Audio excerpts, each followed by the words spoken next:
네, 우리 주님이 주시는 기쁨과 평화가 여러분 심령에서 넘치기를 빕니다. 여러분들과 함께 하나님의 말씀을 나누게 되어서 저 개인적으로 아주 대단한 큰 기쁨과 영광으로 압니다. 특히 이미 소개를 하셨으니까 이제 할 수 없이 우리 제 딸이 이 교회 다니는 학생이라는 사실을 알게 된 분도 있을 텐데요. 딸아이가 제가 졸업할 때까지 절대로 다시 오지 말라고 몇 번 당부를 했어요. 그렇게 부담스러운 일이 어디 있겠냐고. 대한민국에서는 어쨌든 목사의 자녀로 사는 것 자체가 부담인 것 같아요. 그래서 저도 그 부담 주고 싶지 않아, 알리고 싶지 않고 오지 않으려고 했는데, 그래도 이렇게 이번에 리뉴에 불러주셔서 말씀을 나누고 또 여러분을 만나 뵙게 돼서 얼마나 기쁜지 모르겠습니다. 우리 성가대원들이 이렇게 등 돌리고 있으니까 제가 좀 내려가서 보면서 얘기를 하도록 하겠습니다.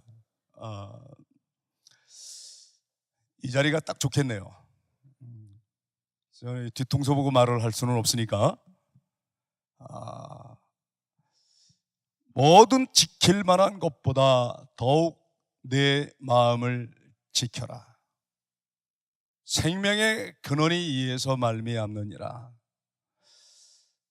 이 말씀이 저희 어머니를 살렸고 또 어머니의 아들 된 저를 살린 말씀입니다. 저희 어머니는 이북에서 태어나서 과수원집 딸로 자라났습니다. 하지만 대지주의 딸이라는 이유 하나 때문에 어머니는 6.25 사변이 터지기 전부터 부모님과 떨어져 지내야 했습니다. 왜냐하면 저희 외할아버지, 외할머니가 산으로 피신해 있었기 때문에 전쟁 터지기 전부터 얼굴을 못 보고 살았습니다. 그 후로 지금까지 부모 형제 소식을 전혀 모르는 분이 저희 어머님입니다. 저희 외삼촌들이 이렇게 예배당에 끌려 나와서 죽임을 당했는데 총알이 아깝다고 죽창으로 찔러 죽이더랍니다. 그 끔찍한 모습을 두 눈으로 본 분이 저희 어머니입니다.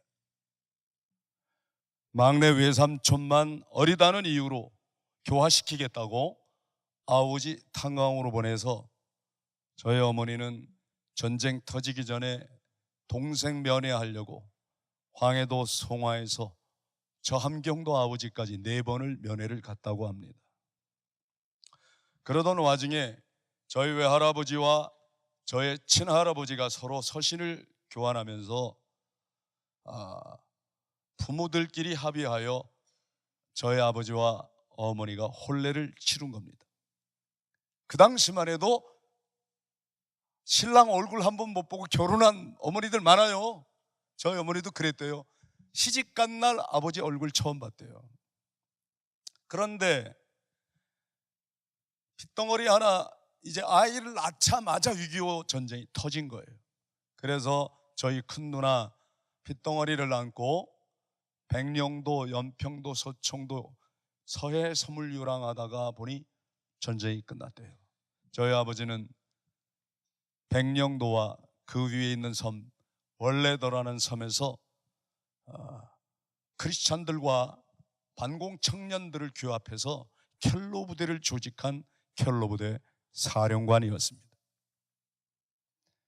메가더 장군에게 무기를 지급받고 함경도, 저 평안도, 황해도 일대 젊은이들을 규합해서 오키나와까지 데리고 가서 고공 침투 낙하 훈련을 시켜서 지금 현재 한국의 특수 전문 이 특전사, 저희 아버지를 조상님이라고 부릅니다.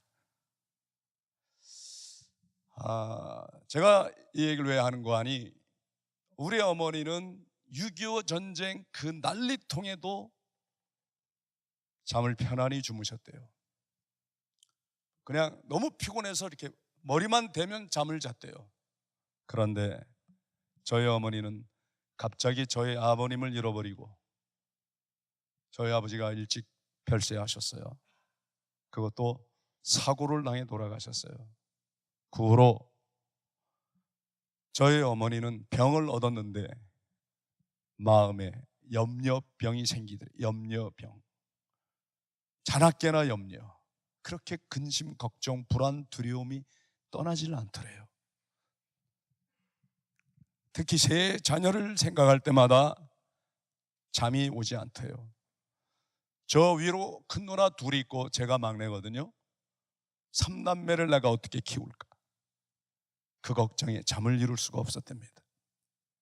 그때부터 어머니는 그저 예배당에 가서 밤낮 없이 눈물로만 기도하는 과부가 된 겁니다. 40대 초반의 젊은 과부에게 30대 젊은 목사님이 오늘 본문 말씀을 가지고 말씀을 전한 거예요. 그때 본문 말씀이 잠언 4장 23절이에요. 집사님, 마음을 지키세요. 마음을. 언제까지 그렇게 계속 슬픔 속에만 잠겨 있을 겁니까? 그저 자나깨나 눈물을 흘리고 아버지 그리워서 자녀들 걱정에 눈물을 흘리는 저희 어머니를 향하여 젊은 목사님이 담대히 선포한 거예요. 제발 고개를 들어요. 눈물을 닦아요. 그리고 날 봐요. 어디서 많이 들어본 것 같지 않아요? 머리가 좀 희끗희끗한 분들은 아세요. 그때 대한민국에서 온 국민들이 불렀던 노래예요. 이제 눈물을 닦으시고 마음을 지키셔야죠. 그랬더니 어머니가 말씀을 듣다 도중에 벌떡 일어났다는 거예요. 그리고 목사님에게 물어봤습니다. 목사님, 저도 마음 지키고 싶어요. 어떻게 지켜요? 그 마음 지키고 싶다고요? 어떻게 지키나요? 목사님 얼마나 당황했겠습니까? 설교 도중에 갑자기 한 사람이 벌떡 일어나서 질문이 있는데요, 어떻게 마음을 지키나요? 물어본 거예요. 그때 목사님이 빌립보서 4장 6절 7절 말씀을 전해주셨대요. 참 감사하게도 처음엔 그 질문에 당황했는데 딱 떠오르더래요. 그래서 빌립보서 4장 6절 7절을 한번 같이 한 목소리로 읽어볼까요? 같이 시작. 아무것도 염려하지 말고 다만 모든 일에 기도와 간구로 너희 구할 것을 감사함으로 하나님께 아뢰라. 그리하면 모든 지각에 뛰어난 하나님의 평강이 그리스도 예수 안에서 너희 마음과 생각을 지키시리라. 아멘. 7절은 결과지요. 결과. 그리하면, 어떻게 하면? 아무것도 염려하지 말고 기도로 간구로 감사함으로 하나님께 아뢰면 하나님의 평강이 마음과 생각을 지켜주신다는 말씀이에요. 집사님은 기도 열심히 하지만 기도 전에도 염려하고 기도하면서도 염려하고 기도 마치고도 염려하고 하루 종일 염려하고 일주일 내내 염려하고 염려만 하시잖아요. 이제는 그 염려 내려놓으시고 기도로 간구로 감사함으로 아뢰시기 바랍니다. 집사님, 기도보다 먼저 할 일이 있습니다. 어머니가 충격받은 거예요. 세상에 기도보다 먼저 할 일이 있다니 그게 뭔 소리야? 기도보다 먼저 할 일입니다. 아무것도 염려하지 말고 그 이후에 할 일이 뭐예요? 기도로 간구로 감사함으로. 집사님은 염려만 하시잖아요. 염려하지 말라고요. 우리 예수님은 내일 일을 염려하지 말라고 말씀해 주셨습니다. 한날의 괴로움은 그날의 족하니라. 내일은 내일이 염려할 것이다. 너희는 무엇을 먹을까 마실까 입을까도 두려워하지 말고 염려하지 말아라. 염려하지 마세요. 그러나 이방인들이 구하는 겁니다. 여러분은 하나님의 나라와 하나님의 의를 먼저 구하십시오. 목사님께서 그렇게 담대히 선포한 거예요. 어머니가 그날 세상에 어려서부터 성경 말씀 듣고 읽고 배우고 암송하고 묵상하고 필사도 하고 예배당에 가서 늘 설교를 들었어도 처음 들리는 말씀 같더라고요. 꽝! 뭐 새망치가 머리를 떼는 것 같고 온몸에 전율이 생기는 것 같더래요. 하나님이 내게 주신 말씀이구나.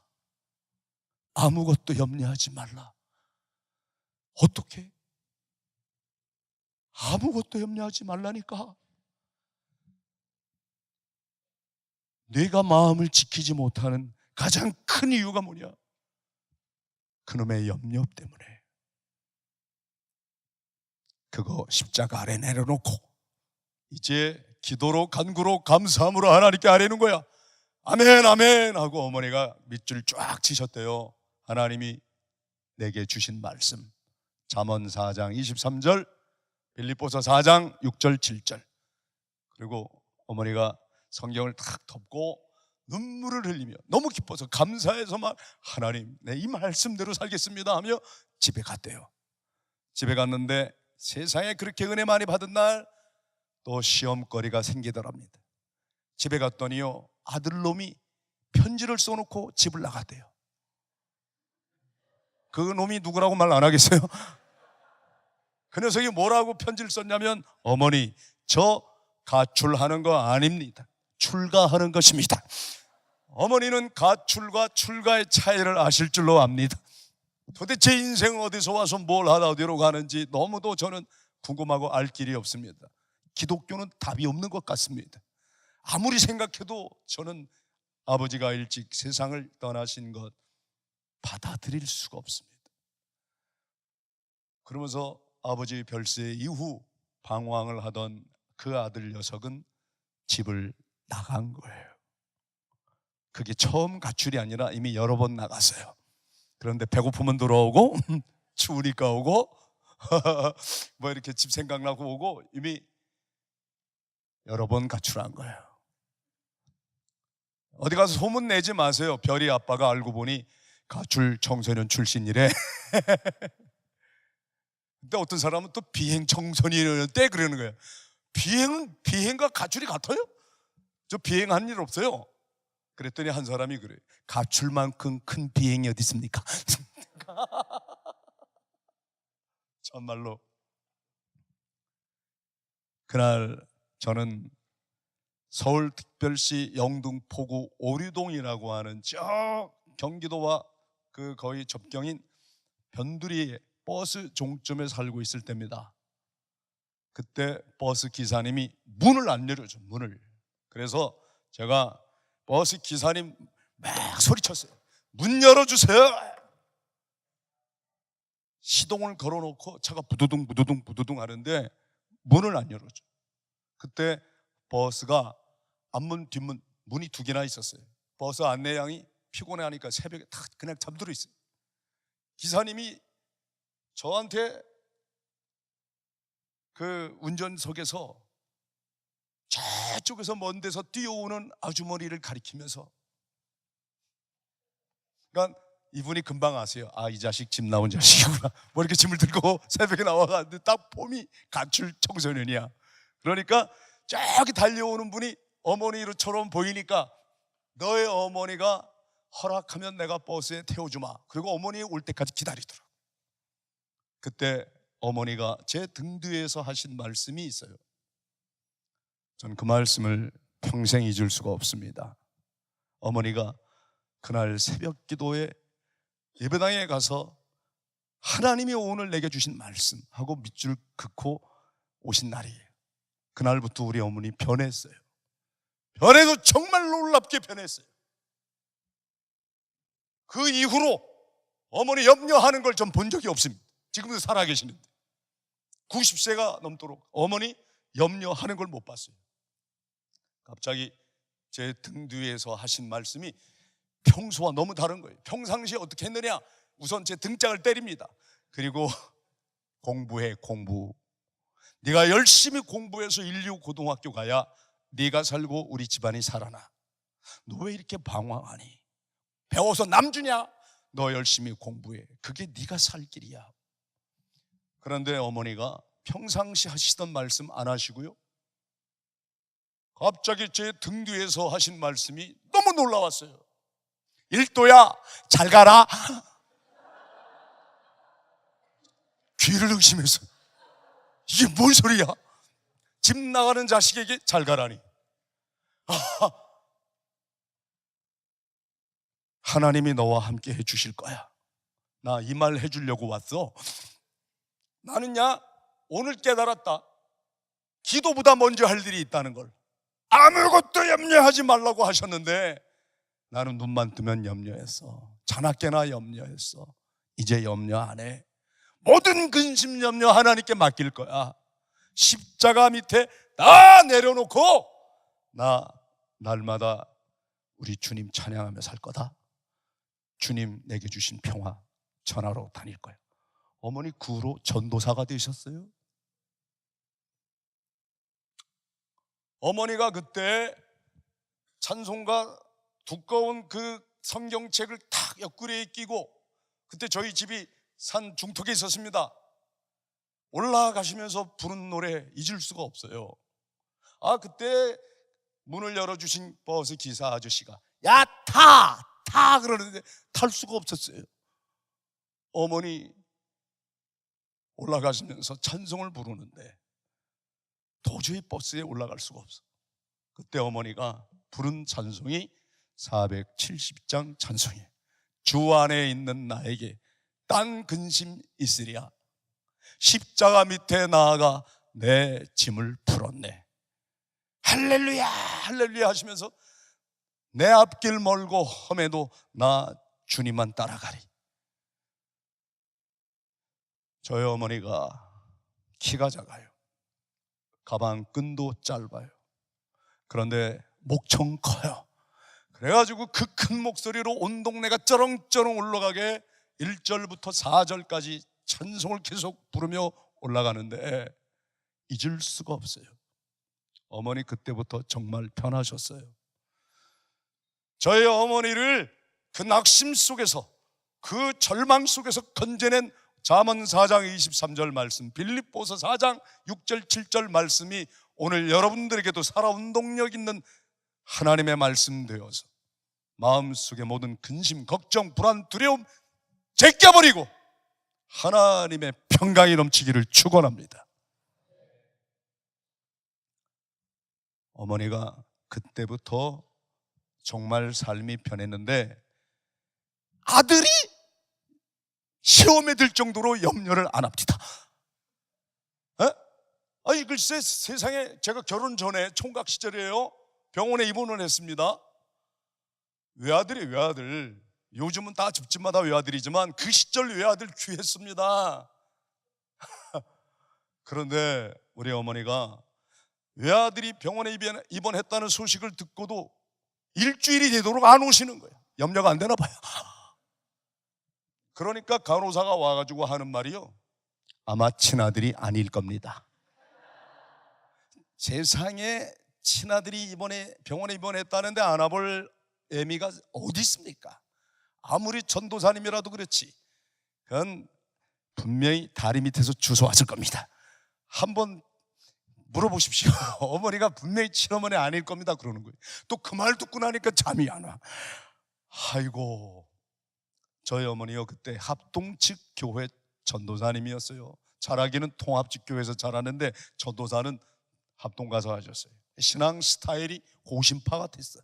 뭐 주일날 하여간 물건도 안 사고 어디 하여간 이렇게 율법적 신앙이었어요. 그러나 철두철미한 신앙이, 지금 90세 100세 이 어른들은 거의 대부분 그랬어요. 하나님과의 약속이 더 중요하다는 거예요. 어머니는 그때 40일 작정 기도를 했는데 아들이 병원에 입원했다는 소식을 작정 기도 30일 때 들었어요.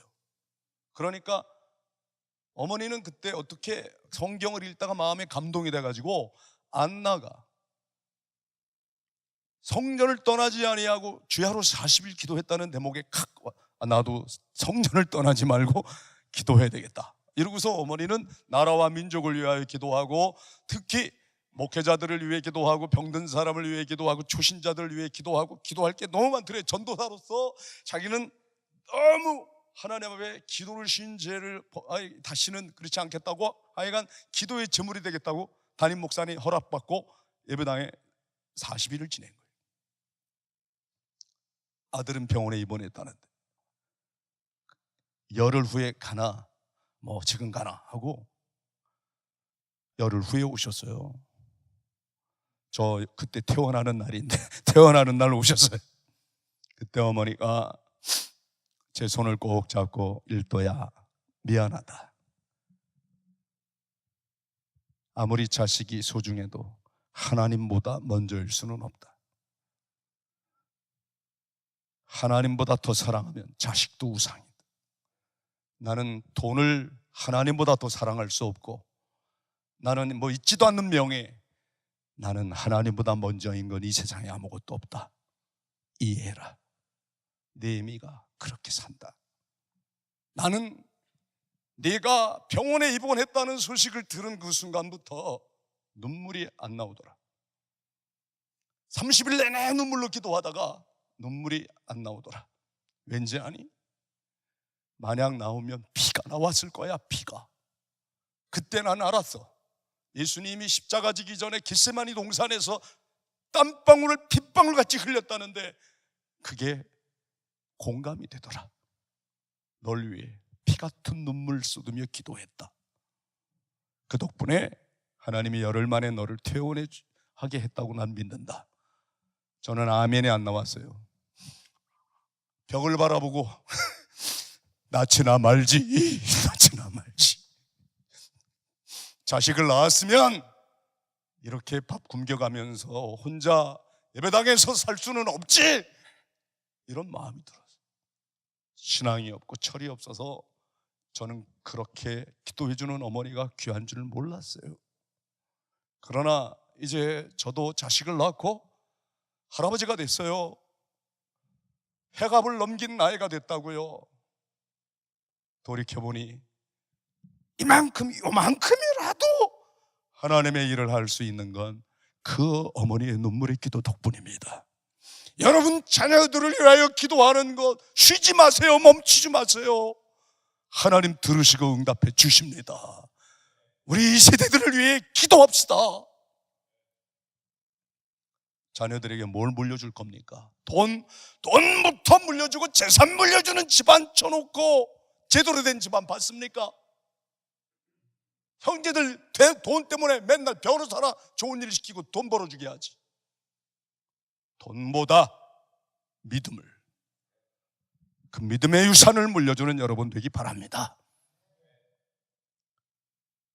어머니는 그때부터 자식에게 항상 기도하는 모습을 보여주셨어요. 문만 열고 들어가면 방석 위에 무릎 꿇고 기도하시는 거예요. 지금 생각해보니 그런 어머니가 얼마나 든든한지요. 저토록 밤낮 없이 눈물로 하나님께 기도를 하시는 어머니인데 지금 이 시간도 우리 어머니 기도하고 계십니다. 91세의 어머니가 60대 아들을 위해 제가 말씀 전하는 그날 어떤 시간이든지 꼭 기억하고 기도하십니다. 하나님께서 함께 하시기를. 여러분 왜 염려하십니까? 한날의 괴로움 그날의 족하다 했습니다. 이제 그만하십시오. 마음속의 모든 근심, 걱정, 불안, 두려움 여러분 의지로 노력으로 쉽게 해결되지 않을 겁니다. 우리 하나님이 그 마음 만지시면 됩니다. 하나님 앞에 고백을 하십시오. 수고하고 무거운 짐진 자들아 다 내게로 오라. 내가 너희를 편히 쉬게 하겠다. 주님 초대해 주시는데 왜 마음에 그런 무거운 짐을 홀로 지고 그토록 처절하게 마음고생하며 사시냐 이 말입니다. 저희 어머니 동갑 할머니가 있었습니다. 그분 살아계시면 그분도 91세. 그런데 그 할머니는 다일 공동체를 통하여 10년간 밥을 얻어먹고 10년 동안 우리가 제공한 쪽방에서 주무시다가 돌아가실 때 원망과 불평과 탓을 하다가 가셨어요. 그 할머니 별명은 글패 할머니입니다. 왜 글패 할머니냐? 밥을 먹고 가면 반드시 다시 한번 와요. 걱정이 돼가지고 또 물어봅니다. 내일도 밥 줘요? 내일도 주냐? 그럼요, 드리죠. 염려하지 말고 가세요. 그러면 갔다가 또 한 번 옵니다. 쿡 찔러요. 제가 없으면 우리 시대 누구라도 쿡 찔러요. 뭐래도 줘요? 드리죠. 걱정하지 말고 가세요. 그러면 또 갔다가 자다가도 한 번 더 나와. 반드시 하루 3번 이상 물어봅니다. 글패도 줘요? 글피를 발음하길 글패로 발음을 해. 그래서 별명이 글패 할머니예요. 이 글패 할머니 이름도 없어요. 아무도 그의 이름을 아는 분이 없어요. 저도 몰라요. 하지만 그분이 왜 그렇게 됐는지 아는 사연은 저는 알아요. 그분이 처녀 시절에 해군 아저씨를 사랑했어요. 그분은 대한민국 해군이, 이 세라복을 입은 해군이 제일 멋있는 사나이로 알고 있는 거예요. 이 해군을 너무너무 사랑했는데 해군이 이 여인을 발로 찬 겁니다. 마지막 헤어질 때 남긴 말이 내년 봄에 면사포 씌워줄게. 나 내일 모레 전화 글피에 다시 올 테니까 그날 만나. 그리고 떠났어요. 이 여인은 그날부터 내일 모레 글패, 내일 모레 글패하며 50년을 샌 거예요. 그 50년 동안 한 남자에 대한 그리움과 미움과 증오를 가지고, 애증이죠, 애증. 미워하고 증오하고 그리워하고, 미움과 증오는 또 그림을 동반합니다. 그를 증오하다가 그리워하다가 이러고 한 세상 50년이 갔어요. 제정신이 아니죠. 그리고 여기저기 또 돌아다니다가 마지막을 청량리에서 무료 식사 제공을 받고 돌아가신 거예요. 근데 이분이 꼭 봄날만 되면 저한테 찾아와서 간절히 부탁을 해요. 내 손을 꼭 잡고, 최 목사, 나 시집 보내줘. 시집 가고 싶은 병이 도지는 거야. 나 시집 보내줘. 해군 아저씨하고 땅땅따당 하게 해줘. 제가 그래서 그 할머니 할아버지하고 서로 의지하고 살라고 수백 명 들어서 있는 그 밥을 먹기 위하여 수백 명 할아버지가 줄 서 있는데 제가 뒷조사 다 해본 일이 있습니다. 그래도 저분이 제일 괜찮은 할아버지 같아서 할머니, 저분도 혼자 살고 계시고요, 저분 그래도 괜찮은 분이에요. 저분하고 합방하세요. 이제 서로 외롭게 살지 말고 두 분 한방 지내시도록 방 큰 거 우리가 계약해놨어요. 저분 어때요? 그랬더니 하는 말이 똑같아요. 저거 늙었어. 해군이랑 땅땅따당하게 해줘. 제가 여기 오기 전에 저 리치몬드에서 집회하고 메릴랜드에서 집회를 했어요. 메릴랜드에 가니까 제 후배 목사가 해군 사관학교를 보여주더라고요. 그 해군 사관학교에 가서 얘기했습니다. 내가 어쩌다가 대한민국 육해공군 사관학교와 이 미국의 육해공군 사관학교를 다 오게 되었구나. 이 사관학교에 오니까 생각나요. 그 글패 할머니 애인이 해군이었어요. 여러분 중에 혹시 해군 회개하시기 바랍니다. 그렇게 여자 버리면 안 되는 겁니다. 여러분 조상 중에 하나가 그랬어요. 제가 이 얘기를요, 대한민국 해군 사관학교에 가서 벌써 여러 번 했어요. 여기 혹시 여자를 발로 걷어찬 경험이 한 번이라도 있는 인간 대가리 박고, 그랬더니 여러 사람이 박더라고요.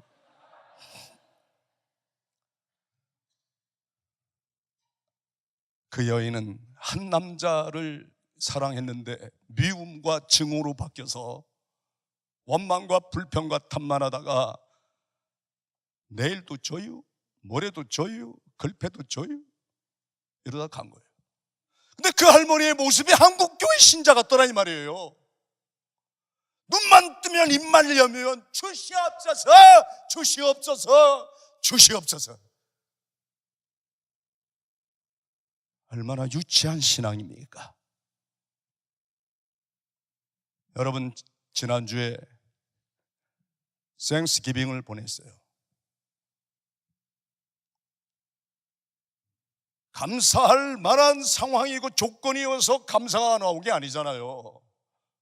그럼에도 불구하고 감사하고, 이래도 감사 저래도 감사, 장미꽃에도 감사하지만 장미꽃 가시에도 감사, 모든 일에 감사, 고통과 슬픔 속에서도 감사. 이게 진정한 감사이건만.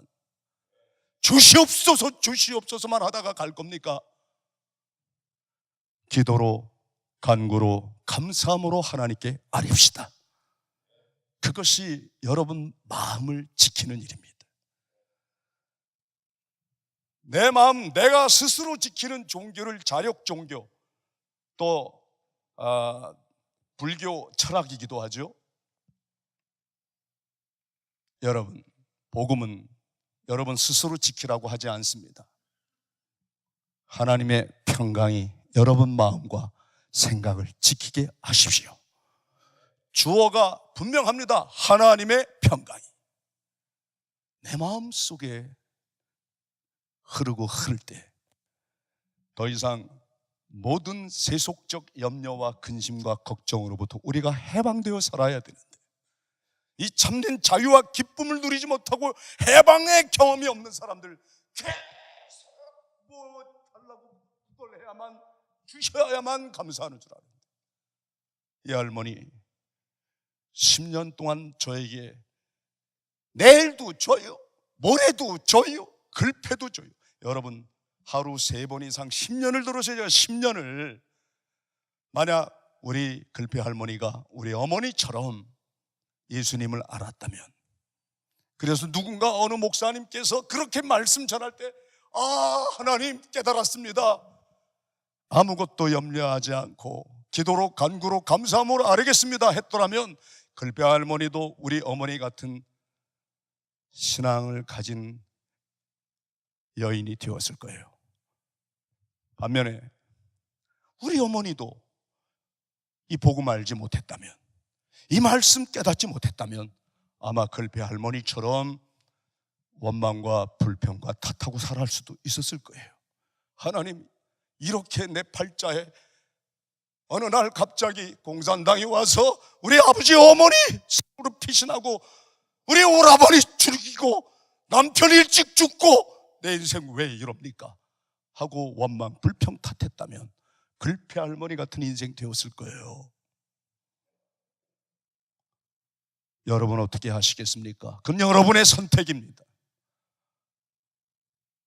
남은 인생을 주시옵소서 주시옵소서 원대로 원하는 만큼 안 줬다고 원망 불평 탓하고 그렇게 한 세상 가시겠습니까?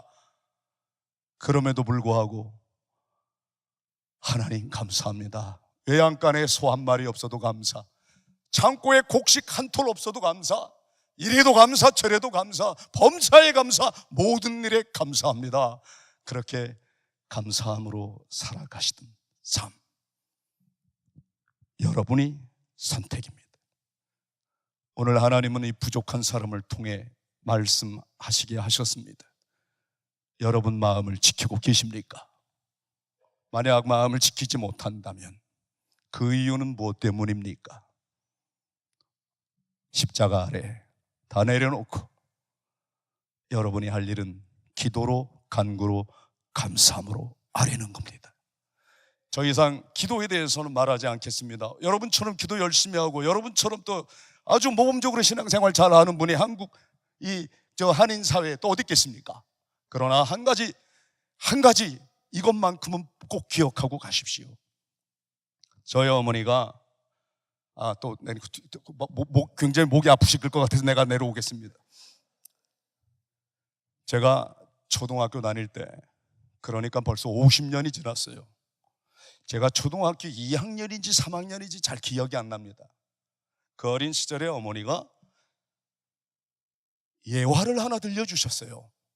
그 예화가 50년이 지난 지금까지도 아주 생생하게 기억이 나는 거예요. 감사에 대한 기도와 간구와 감사가 무엇인지 너무 명료하게, 간결하게, 적절하게 예화를 들려주신 거예요. 야, 지금 우리 집에 먹을 것이 있다. 그래서 그 먹을 것 나누어서 먹으면서 감사기도 드리는 거하고 먹을 게 하나 없어. 당장 오늘 저녁 끼니 때울 게 없어. 그러면 어떻게 하겠냐? 간절히 기도하겠지. 사슴이 목이 말라서 시냇물을 찾는 것까지 갈급함으로 그걸 간구라고 해. 기도와 간구의 차이를 이렇게 명료하게 알게 해주셨어요. 그러더니 너 순례자가 뭐하는 사람인 줄 아냐? 그러는 거예요. 순례자라는 단어를 그때 처음 들어본 것 같아요. 순례자가 뭐예요? 그랬더니 집을 나온 사람이다. 복음을 전하고 또 거룩한 아버지의 집을 찾아가기 위하여 집을 나온 사람인데, 집을 나와 거리를 지나 그렇게 먼 데를, 강을 건너고 산을 넘고 그렇게 먼 데 또 가는데 산에서 호랑이를 만났어야. 그러니 순례자가 어떻게 했겠냐? 살려달라고 했겠죠.